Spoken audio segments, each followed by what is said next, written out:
before I start into what I did here, do any of you guys have all seen, this is the last class I think, the actual last class for this before your exams, is that right? I think so. That's my understanding. I could be wrong. So you've seen flares, you've seen process burners, you've seen vapor recovery, you've seen a little bit of thermal oxidizers. Is there anything related to what we do at Johns Inc. or in the industry or about these fire making machines that you guys have questions on or would like to at least talk about or have thought you'd learn about but haven't seen yet? We've hit everything your expectations were before you came to class, right? The class before here was taking an exam, and then I remembered, I've been out of school for 13 years now, and I remembered being in college is great. It's fun. I hope you guys are enjoying it. Do it as long as you can, but getting out and making money is also a good thing. But I remember that being able not to take exams anymore is certainly one of the major perks of having a job. As much fun as it is waking up at 6 o'clock every morning, but some things, pros and cons, I guess. But on the exams, I think they had some questions that they're going to, I think, send over to you for some training on. But and if you have any questions on that, feel free to ask me after class or email Chuck or whoever before then. So last time I kind of gave you a general overview of really thermal oxidizer equipment from a high level. Talked really about the basics. You get a high level view of really what is a general thermal oxidizer or incinerator system look like. Didn't get into some of the more details of the combustion process and why the chemistry matters. So we're going to talk a little more about that side. So this will either be really, really boring to you or maybe twice as interesting as last time. We'll see. But probably for mechanical people, probably less interesting. For you chemies, it's going to probably be more interesting. But we'll talk about what applications we actually use these systems in, a little bit there, but then really talk a lot about control of pollutants. So a thermal oxidizer is inherently a pollution control device, right? We're trying to convert these waste properties and chemicals into things that are safe to deal with in some capacity, whether it's being sent to the atmosphere or collected or sent somewhere else. We'll talk a little bit about how we achieve that from a combustion standpoint. So if you remember, there was a basic TO we talked about with a burner, waste inlet, air inlet, kind of a general combustor that's going to have refractory inside, and we'll have a stack where we have the exit of our product there. You remember the 3 T's, time, temperature, turbulence. We talk a lot about that because that is the most basic premise that we have to maintain and control for our combustion process. So why do we have these systems, right? So why do we have incinerators? Why do we have this class and people get paid money to make these things? So within our customer base, this is kind of probably 80% of our customer base, what we support. Obviously, oil and natural gas, those are the big ones that we would support, right? Those are going to be your refineries making gasoline out of oil. Maybe they're actually making plastics. We have a lot of people that turn the oil into plastics. Most of them convert into plastic beads, which then get sent off to be melted down to make your computer casings or your Nalgene bottles, whatever it is you got. Of course, within the U.S., we do a lot of natural gas, especially in Oklahoma. These well sites have to have a way of dealing with these wastes. They come out. They want to capture as much of this gas as possible, but there's also some bad chemicals in that they don't want to do. So they process that in a way that we can convert that over and we'll burn off the stuff we don't want, and we keep the natural gas and send it off to our friends in South Dakota. Actually, South Dakota's got a huge gas market up there. You guys have grown exponentially over the past 5 years. Them in North Dakota up there. So a lot of work going on there for gas production. We do a lot of work with fertilizer companies. Obviously, these companies make a lot of products and chemicals that involve various nitrogen products or sulfur products or other things that help our plants grow. Bayers, various chemical companies, but we do a lot of work with them. Of course, they have some nasty stuff on the back end of their system, particularly a lot of ammonia products or nitrogen-bound products. So we have some unique products for them. The ethanol industry. So we supplement most of our gasoline in the U.S. with 15% ethanol. It's a corn byproduct. It has we use it like gasoline. Theoretically, you can run your car on pure ethanol, but we've scientifically proven that 15% is probably the right balance of pure gasoline and ethanol. So within ethanol plants, we actually have to dry well, actually it's a brewery. They actually ferment corn, and they bring this fermented gas over from the corn. That's what we turn into ethanol. That's part of the process. We take the gas and the compound they have. The byproducts typically are dried corn stalks, which they then ground up and send off to farmers, which the cows eat, and then we convert the rest into ethanol, or comes to the incinerator and we burn off all the last remnants of it. Pulp and paper. So we have pulp and papers like your paper mills, converting lumber over. Georgia Pacific, International Paper, they have a significant amount of footprint for us. Automobile manufacturers, I mentioned last time at Harley-Davidson, right? They're painting all these motorcycles all the time, or Honda, whoever. All those fumes have to be collected and dealt with, right? We can't just send them in the atmosphere because it's tons and tons of VOCs, so we convert all those over as well. And then we get into hospitals and universities and things like that. Even hospitals, right? They have all these chemicals and byproducts that we can't just throw away. So one of the ways to deal with it is incinerating them. So that's just kind of a footprint of the general people that we're dealing with. You can probably fill in the blanks of the names of the companies that deal with these, but even beyond this, there's still probably 100 applications outside of this that are kind of the niche markets that maybe I don't see, but certainly some of the smaller boutique places would do, but certainly have a need for. In fact, I got an inquiry yesterday from a person who wanted to install an incinerator in a whiskey distillery because they were trying to take care of some of the, I guess they had some byproduct from how they distill their whiskey, and so they wanted to incinerate it without impacting the taste of the whiskey. So probably not one for us to look at, but it was interesting to look at the very least. So like I said, a TO is an emissions control device, and so we're dealing with trying to reduce the waste coming out of it. The biggest ones, of course, are the greenhouse gases, CO, Nox, could be any number of things as well. I have up here halogenite compounds, HCLs, bromine, fluoride, these kinds of nasty things. General particulates, that could be soot, which is just unburned hydrocarbons. It could be particles of actual waste they have that could be made of any number of things. But all these things are generally regulated. A big one recently is the unburned hydrocarbons. It's always been something they monitor, but within Texas and California, they realize that a lot of these gas plants and refineries, they have a lot of natural gas that is either escaping or it's in a flare system, or they're simply just venting or not combusting all of their methane gas. And it's tons and tons of gas. And some smart people made these cool cameras that can sit outside their fence line, shoot at this big tall flare stack where the flame is, and they can say, look, that flare is only burning 98% of its waste or less. That's calculated out. That's tons and tons of unburned methane. And they started suing these plants for millions of dollars, and so they've really focused on reducing a lot of the methane that we're releasing in the U.S. So these are generally what we're looking at, but really this list could go on for pages, but these are the common ones that we're looking at from our side and what we're going to talk about a little today of how do we handle controlling for CO, NOx, and some of these other particles. But why do we care? Why do we care about controlling pollutants? Back in the 1920s and early 1900s, most of the stuff we just sent in the atmosphere. Literally just would vent it out. Why would we want to do that?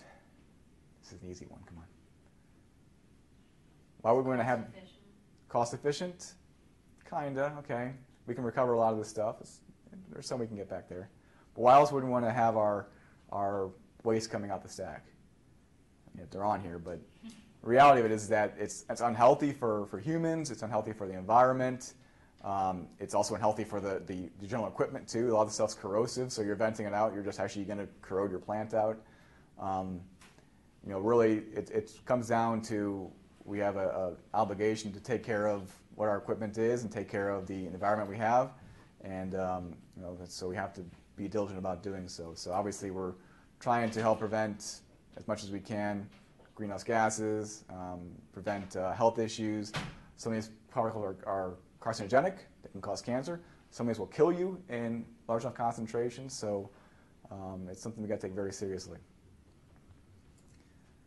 So here's actually an example of, this is up in the Northwest where they actually had acid rain, which is caused by nitrous oxide that gets into the air, mixes with water compounds, and over time that acid rain develops and begins to destroy trees. It will eat away paint on your car. It will eat up your asphalt shingles. It's just nasty stuff. Here's actually some other effects of acid rain on sculptures. This is in Europe. Literally just eating away of the various bricks and stone they have around. So left unchecked, it can do some significant damage, and this is just of hard surfaces. You can imagine what it's doing for other things. So we'll start off by talking about the easiest one that we control. One of the biggest ones we do is carbon monoxide, CO.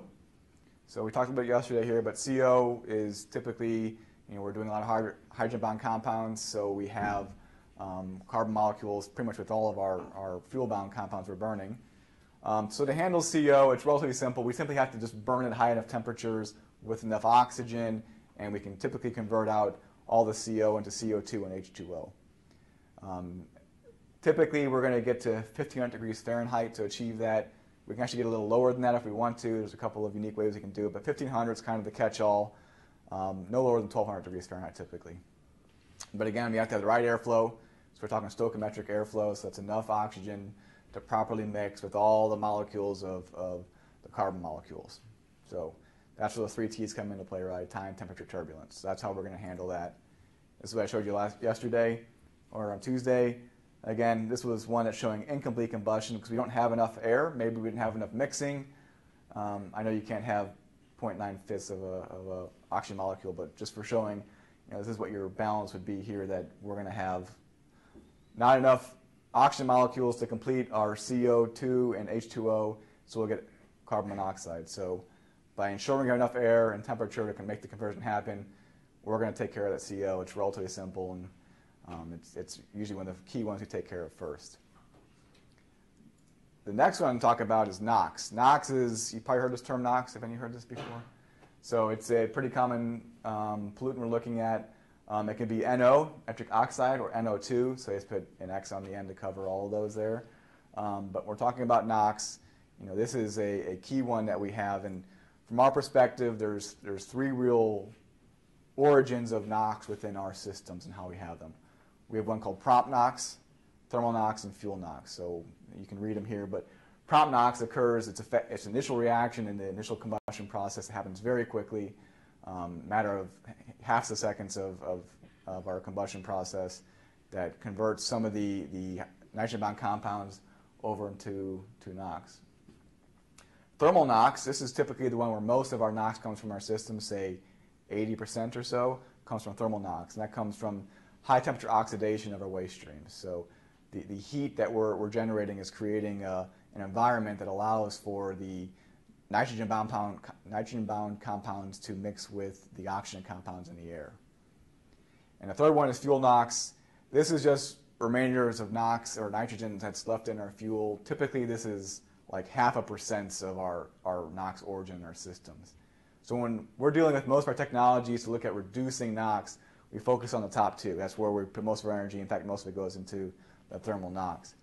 But we're getting so good at reducing NOx that we're talking, 1 or 2 ppm in NOx in some cases, almost 0 ppm in NOx, that we now start chasing this fuel NOx in some cases as well. So we're really starting to chase the bare minimum of what's left to get in terms of reducing NOx further and further. So like I mentioned, prompt NOx, it's the first section of combustion that occurs. We get a rapid mixing of nitrogen compounds and oxygen, and creates either HCN or NH typically. It happens very quickly, so it's hard to combat this from a combustion process because it's so quickly. We're dealing with seconds. This is probably milliseconds of time this is occurring, so it's hard for us to create a burner where we're going to prevent this zone from happening, but we are aware of it, and so when we're designing our burners, we're looking at controlling the mixing zones to prevent as little prompt NOx as possible from being developed. I'll show some pictures in a little bit. And when we're talking about NOx, have you guys ever heard of this Fenimore mechanism? You probably know more than I do. Some of you probably know more than I do. There's probably whole books on this here. I'm not going to get into it, but basically the Fenimore mechanism is, he was a very smart gentleman who came up with the idea of how NOx is created within a combustion process. And so there's several different paths of chemistry that can create it. So we can come through our process here and you can see the paths based on what compounds of nitrogen, hydrogen, carbon, and oxygen, what's needed to be present in each of these scenarios for whatever particulate of NOx to be generated. So what we want to do is we want to prevent this, and we want to try and get as much of this as possible. So that's what we're trying to do in all these combustion processes, is we're trying to control this chemical process in a manner that's forcing it to the directions that we want to. So that may include starving of oxygen sometimes. Maybe it's actually giving it too much oxygen sometimes. All of our purpose of a lot of technologies is simply controlling the mechanisms that are occurring to prevent that nitrogen molecule to mix with that oxygen molecule. And that really comes into play when we're talking about thermal NOx. So thermal NOx occurs when we have high temperatures, either in the flame or in a combustion process. And this allows us to break the triple bonds of nitrogen and allows it to want to mix with oxygen. Okay, it's so hot, we've got enough energy here, we're breaking these very strong bonds of nitrogen by itself, and it's making itself nice and cozy with its buddy oxygen over there. So when we're talking in our combustion process, we may have to be at high temperatures for an adiabatic flame temperature, but what we're trying to do is keep that temperature low enough that we don't allow it to convert NOx, but also high enough that we allow it to destroy the other wastes in the stream. So a lot of what we do is try and focus on keeping the flame, quote unquote, cool, relatively speaking. So like I said, we cool the NOx. Other ways we do it is we make a smaller flame. We'll break that flame up into different sections, so that helps keep the adiabatic flame temperature relatively low for each of the smaller tips.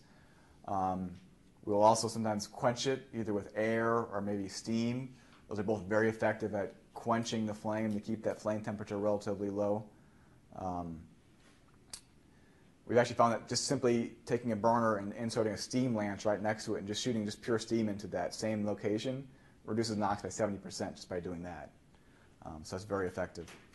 And we do something else called flue gas recirculation. This is where we're taking flue gas that's already gone through the system once, we'll bring it around again and bring it through the system again. That's going to help kind of retreat that waste to get NOx out. I got some pictures too that are probably more interesting than just some words on the screen. So, and sorry, you get PowerPoints here because that's how we teach our stuff in the business world these days. Which, for better or worse, it's great for pictures, but it does get boring. And then fuel bound, talked a little bit about that. The fuel bound NOx, we have different particles in our waste sometimes in our fuel gas that we have to deal with, and simply those coming along for the ride are, of course, going to bring nitrogen with them. So we have to be cautious about when we're injecting our waste and our fuel together that we understand what that is.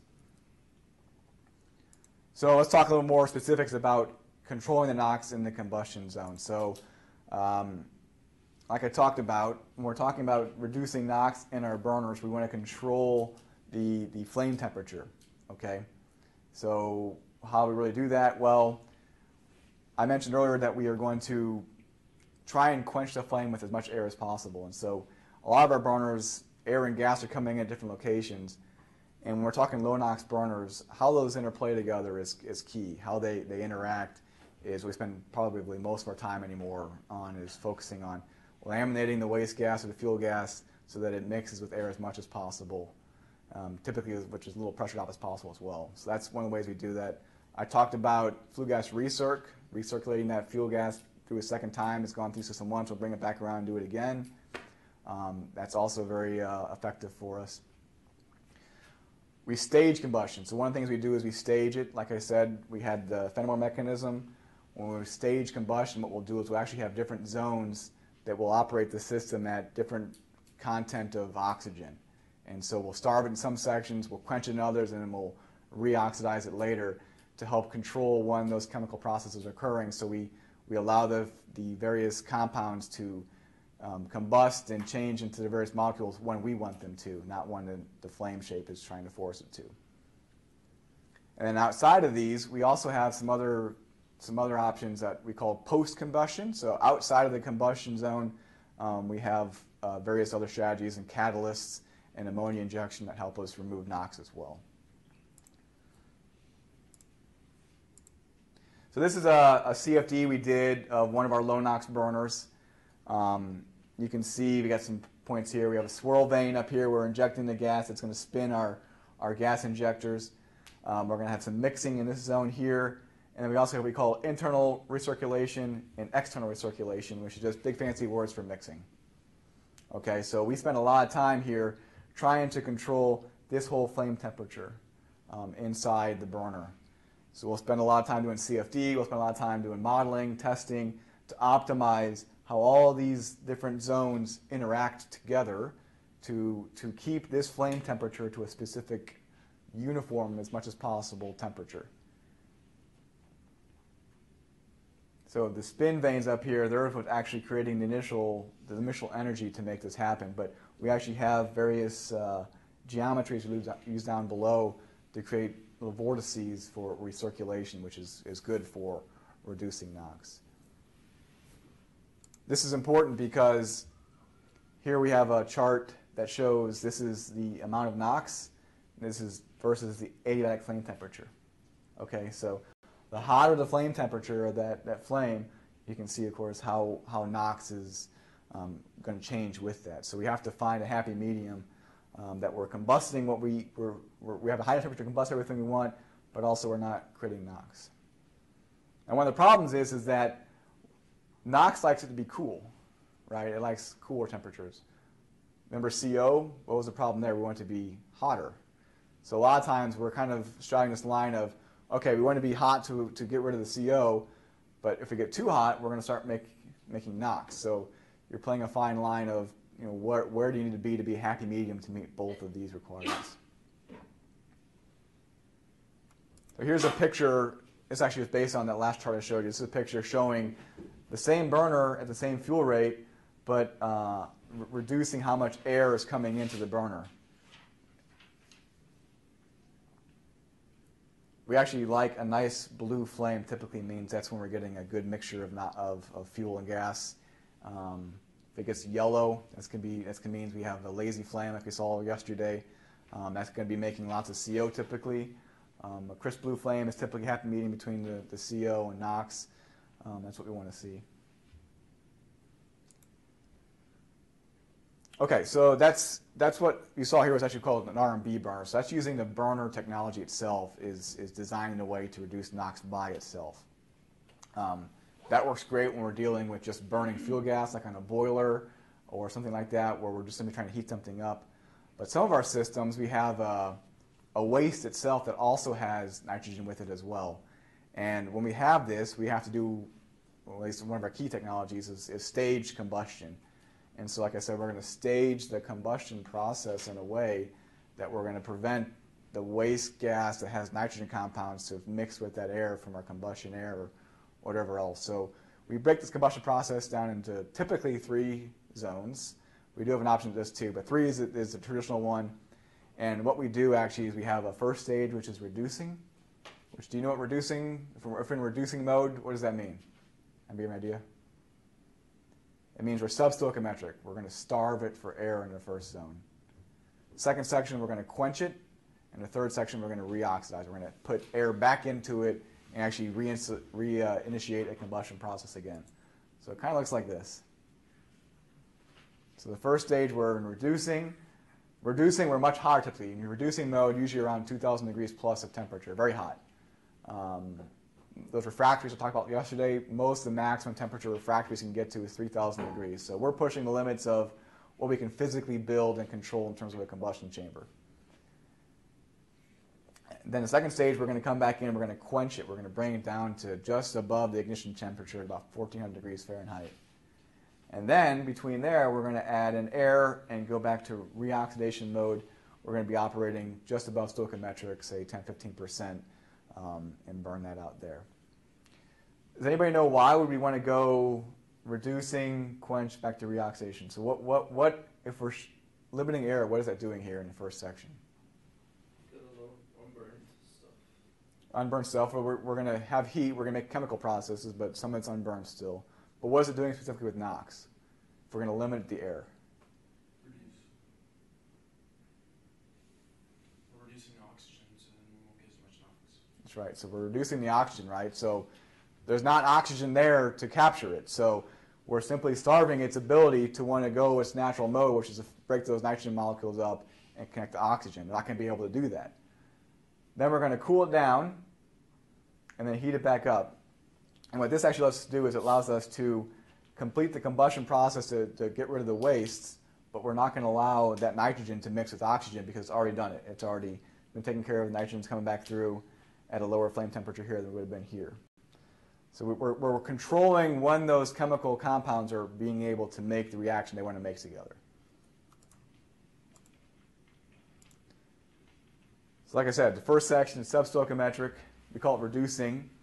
It's very hot. Typically, it's only about half a second. We don't burn this first section very long. It's pretty quick. It's usually about half the size of the normal combustion chamber for one of our incineration systems. When we get into the second stage, we're going to cool it down. Typically, we use a steam-injected nozzle with water. It atomizes it, and it helps cool that temperature down from about 2,000 degrees to about 1,400. Again, this is typically about half a second. Sometimes we use air in this to cool it off. We'll use air, but typically it's steam. That's our best bet. A lot of our customers also have wastewater, and this is a great place for them to put the wastewater in. It allows us to use that waste as a quenching media. It's a free resource for us. And then again, we go into that reoxing chamber. So we're going to bring in a whole new set of combustion air. We're going to burn the rest of the unburned combustibles. And we typically only operate 1600 degrees here. So we'll actually be in this section typically 1 to 2 seconds, so a little longer than the other stuff combined, usually about twice as long in here as either of the other sections. So here's a diagram of what a typical NOx diger looks. You guys saw this yesterday, similar to this, but we'll be in reducing in this first section. Okay. We'll then come into quench, and then we'll reox it here. This one even has a boiler on the back end. We're actually, in this case, they're actually showing a boiler, and they're actually recycling the flue gas. So they're doing multiple technologies here at the same time. They're recycling the flue gas as well as using staged combustion to lower the NOx. Oh, and they get some free steam out of the deal too, so that's a good deal for them. Does that make sense? Is that relatively straightforward? Again, all we're simply trying to do is control the combustion process. That's all we're doing.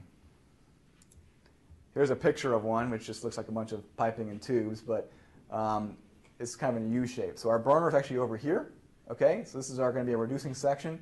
Up here we have the quench nozzles. I'm going to spray it on this bend here, and coming back here we're going to reox it. So we're going to have oxygen coming in from the fan. There's probably a blower over here that's coming into there. So this is a pretty compact little system, but it just looks like a bunch of piping to most people. So we can also do it vertically. Same process. We'll just simply change the orientation. So we'll be reducing. We'll quench here and then go to the air, and it's just one straight shot. There's what one looks like right there. So a little more compact. This is a relatively small one, so but for them it's convenient because they're right next to a building here that was obstructing their footprint. The problem is that, like I talked yesterday, this is great for footprint. Downside is this is a critical analyzer they have to have access to measure the various emissions. They have to control the air and the quench. So every time they have to do maintenance on this, they have to get a cherry picker in over all this piping here, which is not an easy task. So those are most of the combustion-related technologies that we focus on, either it be a burner by itself, or we're controlling the flame pattern and flame zone for the flame temperature, or we're using a staged combustion process. I mentioned too that we have post-combustion, so we have items outside of the normal realm of what we say John Zink does is combustion. And there's two of these. One's called SNCR, and one's called SCR. SNCR is selective non-catalytic reduction. What we do here is we have a system in which we have some sort of nozzle that's injecting a reagent into the system. Usually it's aqueous ammonia or anhydrous ammonia, and we're going to inject this into the system. And what ammonia does is it actually interacts with the NOx particles and actually breaks down that particle and allows us to basically turn it into pure NOx and then other non-hazardous components. We sometimes do get what we call ammonia slips. Since we're injecting ammonia in with this, we have to be careful we don't put too much in because then we'll get pure ammonia out, which by itself also is bad. So one of these things you got to be careful, just put in just enough to make the reaction occur, but not too much that you actually make a different problem for you. Here's what it typically looks like. So here's our burner system, fuel and air coming in, our normal combustion process, and this one we're putting up here, but we'll have an injection nozzle that's injecting this ammonia into the system. It's going to interact with that waste for a period of time at a certain temperature. It's got to be over 1500 degrees for those reactions to occur. And then by the end of that, we should have no longer NOx or ammonia by itself. In this case, we're actually putting it through a boiler as well. But it's all coming from the interactions of ammonia within the system. Here's a picture of one that just looks like a bunch of equipment. But here's our burner coming over, and those injectors are actually right here coming in the top. It comes in and down a combustor here, and then here's the boiler. This is the stack itself.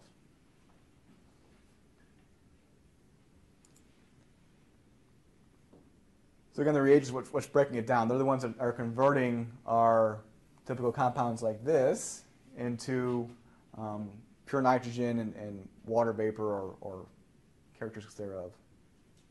Sorry, my screen keeps dropping off. So anyway, we're just creating a different chemical process and controlling it through some sort of reagent or catalyst process. So the next one, so the first one was selective non-catalytic.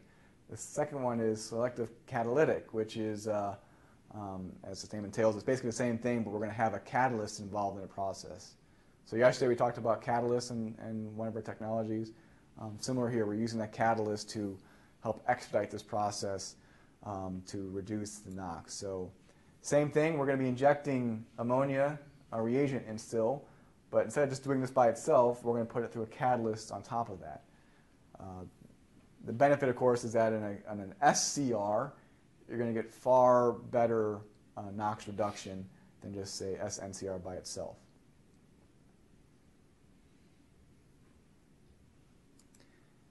Here's another picture of one. So combustion process, we're going to have our ammonia injection here coming through our catalyst here. They call them cassettes. This is what the catalyst material looks like. Here's a better picture. Here's a picture of one being set. This is a big one here. Talking about things yesterday, I talked about whole industries I didn't know existed. There's probably a dozen companies that specialize in making catalyst materials, and there's all sorts of different geometries and things like that. They all trademark them, and they all got fancy names that they've developed over the years. And all they're trying to do is increase ways that they're increasing surface area interaction, but also preventing plugging. Plugging is one of the biggest problems of these, of course, is you have very small areas here for airflow and gas flow through them, so you want to plug those up because then it's just not going to work. So one of the things that these things do, of course, over time get used up. They have to be replaced. That's why you see this crane actually here is actually replacing one in this picture. They are a bit of a maintenance issue, but certainly if you need the ability to go further reductions in NOx, this is what you'd go with. We spend a lot of time when we're dealing with SCR and SNCRs with CFD, which you all know what CFD stands for? Okay, you can't get an answer.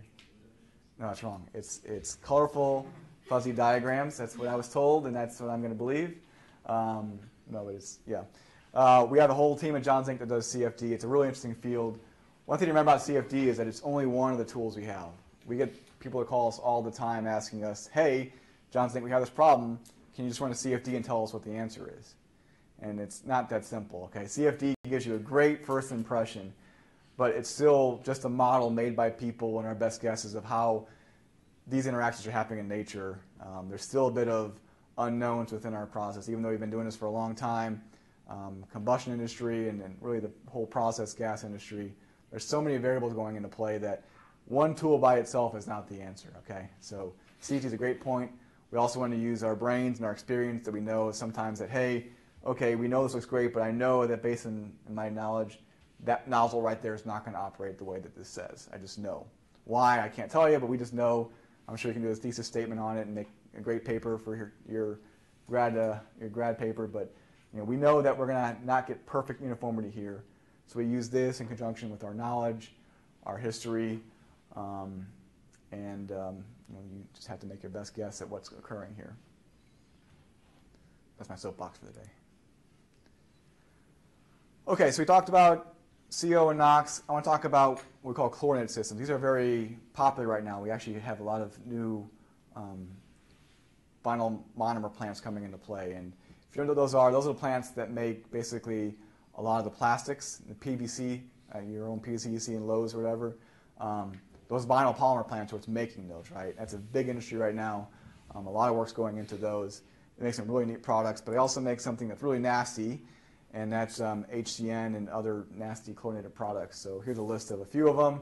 I won't embarrass myself and try to name them all. Some of you chemies would probably do better than I would do, but basically we have to deal with these compounds because these are highly corrosive and typically very dangerous for humans to deal with. So it's becoming a very big part of our business and industry, dealing with these chlorinated compounds that we have.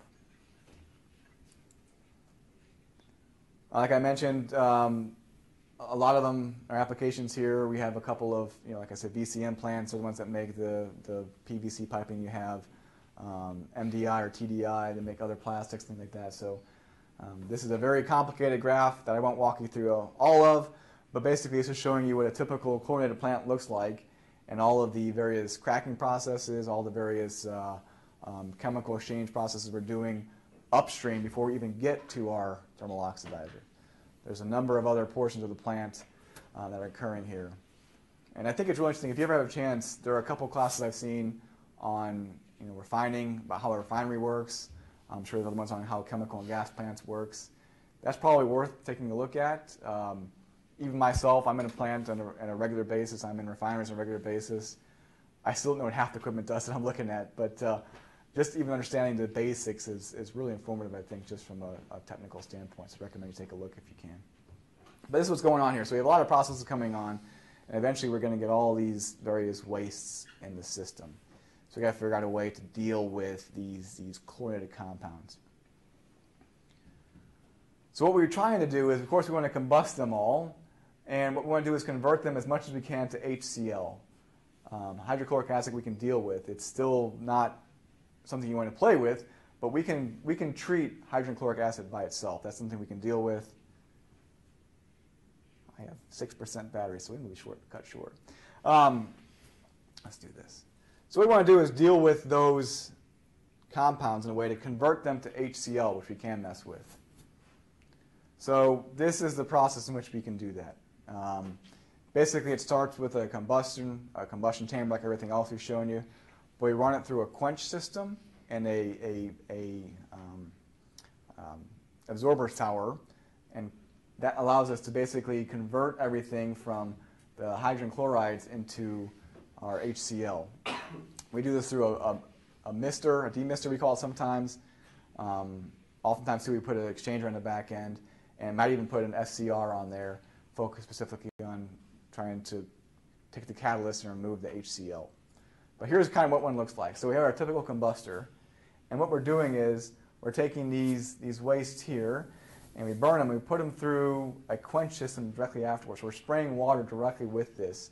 And what this is doing is it's still very hot at this point, and right here, before we quench it all the way, we're going to convert as much as we can of that chloride into the hydrochloric acid.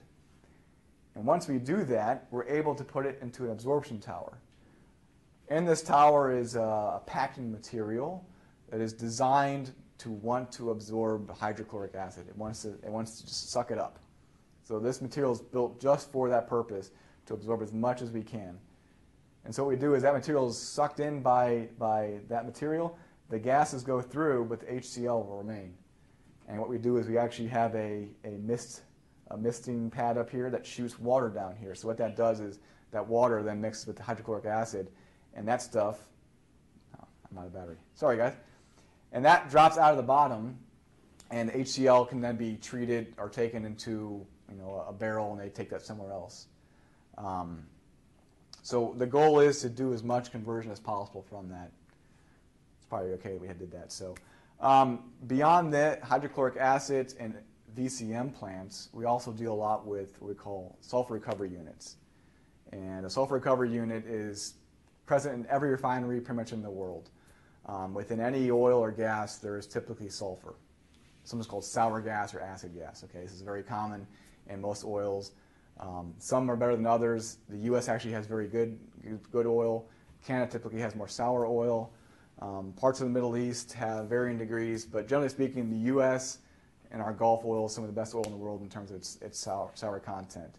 A lot of the new stuff we're getting in the Permian Basin up north by South Dakota there, they tend to have a little more sour gas as well.